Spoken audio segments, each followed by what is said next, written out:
Despite The Glass Castle being a memoir about a strong, successful female character, it does not fit perfectly into the mold of feminist literature. Jeanette Walls is strong, capable, and powerful, but she reveals inner biases about gender norms throughout her choices of memoirs and words. The gender norms in her memoir are strongly shaped by the culture around her, and many important characters in the story that are not feminist. All of these patterns are well established in the very beginning of the story. Jeanette Walls' book, The Glass Castle, shows ambivalence to feminism as seen through a feminist lens. Jeanette Walls' rich, vibrant choice of language and her choice of memories she included reveal many of her gender biases. This starts with the introduction to the book, when Jeanette describes being on her way to a party as she sees her homeless mother rummaging through a dumpster on the street. Some of the vivid memories of that incident include her mother's changed looks and declining beauty, as her mother still had strong cheekbones, but her skin was parched and ruddy from exposure. This focus on beauty seems to be used primarily to describe women in this book. Jeanette clearly remembers the hair and makeup of many of the women she met when she was a child, such as the kind nurse who had wavy yellow hair and blue eye makeup on page 11, and the waitress with red fingernails and blue-black hair on page 33. This biased focus on the beauty of the woman shows Jeanette's bias towards gender norms of the importance of women needing to be pretty. In the same period of the story, Jeanette only once describes how a man looked, and that was when she called her father handsome. The biases revealed in the memories chosen for the story are stark when grown-up Jeanette asks her parents if she can help them, and she tells that her father said and he did not need anything, while her mother asked for something silly. The way Jeanette tells these stories reinforces the idea that men are self-reliant providers, while women are ornamental and have fluffy, silly thoughts. These gender norm biases are also shown in her choices of words while describing different events. For example, she notes that her mother giggled and her dad was recorded as throwing his head back laughing or chuckling.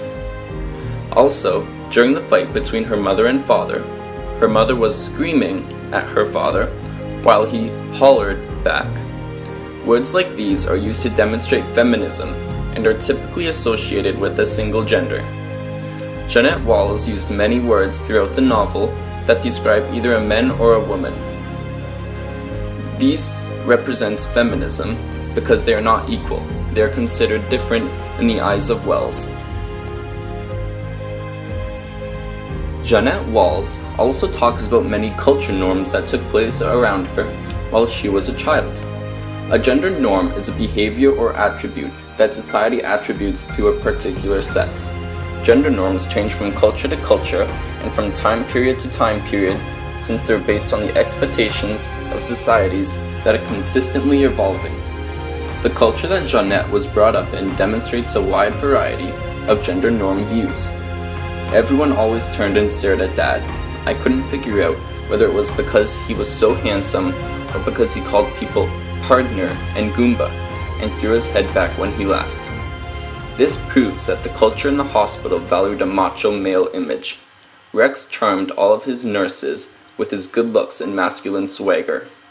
Around the same time, Jeanette's mother repeatedly talks about how she had been proposed to 23 times before she married Rex, showing the value she felt culture put on her sexual attractiveness. These were Jeanette's male role models during the time of her life, so therefore greatly influenced how she understood the culture she lived in. These signs of the culture she grew up in are quickly contrasted with her present-day life, again showing dichotomy of feminism and misogyny that Jeanette experiences. Finally, Jeanette shows her dual relationship with feminism through the characters she chooses and develops for her memoir. While she could be seen as a feminist character with strength, power, success, and influence, She establishes very early on that many of the other characters in her book are not feminist.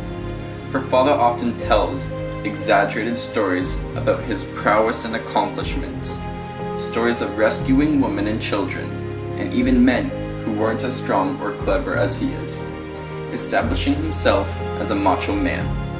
Her mother complains about not being able to make any decisions on her own while with Rex, establishing herself as a dependent and submissive, though beautiful, woman. To further establish these roles, Jeanette tells of her father abusing her mother when drunk on hard liquor. Another character that Jeanette developed early in the story is Grandma Smith. Smith is a strong character who trains horses and stands up to Rex's abuse against his family. In return, Rex names her selfish old croon, flint-faced hag, and scaly castrating banshee bitch. These insults attack Grandma Smith on her femininity.